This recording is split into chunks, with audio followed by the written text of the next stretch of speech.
ఇటీవల జరిగిన వయనాడ్ ఉప ఎన్నికల్లో గెలిచిన ప్రియాంక గాంధీ మొన్న తొలిసారి పార్లమెంట్లోకి అడుగుపెట్టారు. సభలో ప్రసంగించారు. మోదీ సర్కార్పై గట్టిగానే విమర్శలు చేస్తున్నారు.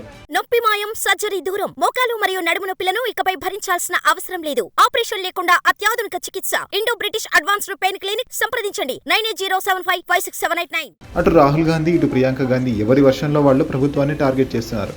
అయితే ఈసారి అన్నా చెల్లెలు ప్రొటెస్ట్ చేసే విధానం నుంచి పార్లమెంట్కి వచ్చే స్టైల్ వరకు అంతా మార్చేశారు. మొన్న రాహుల్ గాంధీ అదాని వ్యవహారంపై పార్లమెంట్ ఆవరణలో నిరసనలు చేపట్టారు. ఆ సమయంలో పార్లమెంట్కి వచ్చిన ఎన్డీఏ ఎంపీలందరికీ ఓ రోజ్ ఫ్లవర్తో పాటు త్రివర్ణ పతాకాన్ని ఇచ్చారు. ఇలా కాస్త వెరైటీగా ఆందోళన చేశారు.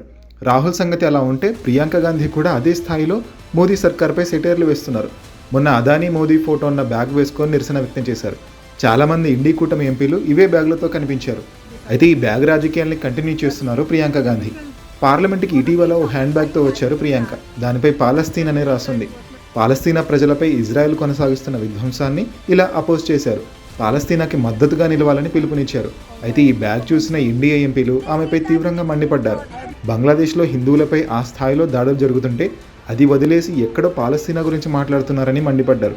ఈ విమర్శలు వినిపించిన వెంటనే ప్రియాంక గాంధీ మళ్లీ హ్యాండ్ బ్యాగ్తోనే కౌంటర్ ఇచ్చారు.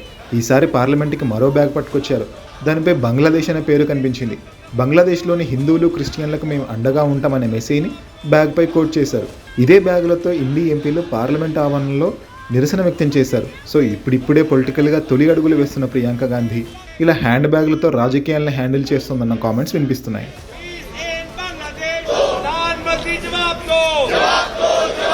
कांग्रेस पार्टी और विपक्ष के नेताओं का प्रदर्शन